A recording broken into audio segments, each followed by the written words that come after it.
Okay, let's jump right into a topic that honestly feels way too familiar for all of us. The constant and kind of worrying news about major data breaches here in South Korea. I mean, you've probably felt this, right?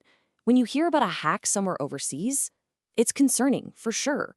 But when it happens here, it feels like a direct threat not just to your privacy, but to your wallet. So, why is that? The names we see flashing across the news, SKT, KT, Coupon, they really hit close to home. These aren't just random companies, they're services we use every single day. The threat isn't some abstract idea, it's literally on our phones. So, what if I told you this isn't really about one company having weak security? The real problem is actually much, much deeper. We're talking about a structural issue that's baked right into the very foundation of the Korean internet. Think about it this way. A hacker steals the exact same kind of database in Europe and in Korea. For the people whose data got stolen, it's a completely different and, frankly, way scarier story here. So let's break down exactly why that is. Okay, so here's the absolute heart of the problem. It comes down to this fundamental difference. Most of the world runs on what you could call an account-linked internet. But Korea, we've built an identity-linked one. Let's see what that actually looks like.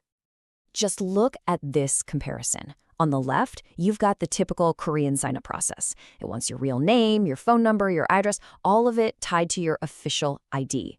Now look at the right, the standard process pretty much everywhere else. It just asks for an email. I mean, the difference is night and day. Think about your own experience, right? To sign up for almost any service here, you've got to go through this whole song and dance, handing over this treasure trove of personal info that directly connects your online account to who you are in the real world. Now, compare that to this. You enter an email, you make a password, and boom, you're in.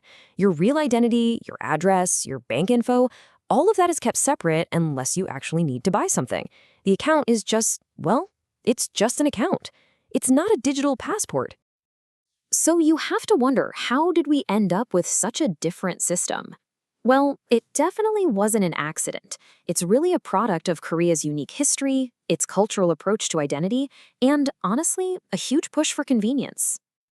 It all goes way back to the National Resident Registration Number system. In the early days of the internet here, you needed it for almost everything online.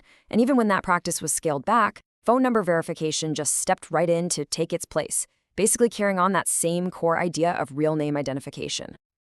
And this all points to a really fundamental mindset here. In Korea, the internet has always been treated as a space where you have to prove your real identity. So an online account isn't just a simple login. It's viewed as a direct extension of you, the actual person. And this whole idea is made even stronger by how incredibly convenient everything is.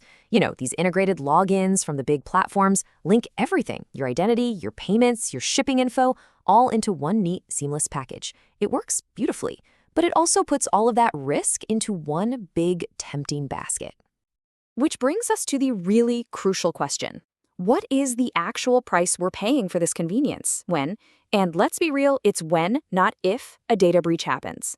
What's really at stake? All right, let's just play this out. Imagine a hacker breaks into a service and gets your hands on the entire user database. What's the actual real-world damage here? Let's compare the two systems side by side. Okay, so if an account that's just linked to your email gets compromised overseas, the damage is usually pretty contained. You'll probably get a ton more spam, you might lose control of that one specific account, and yeah, your history on that service might get exposed. It's super annoying, but it's rarely going to ruin your life. Now, look at the potential fallout in Korea. Because your account is tied directly to your real name, phone number, and birth date, hackers can go straight for the jugular. We're talking direct financial fraud, total identity theft, getting loans taken out in your name, or even hijacking your mobile phone. The consequences aren't just annoying. They can be absolutely devastating.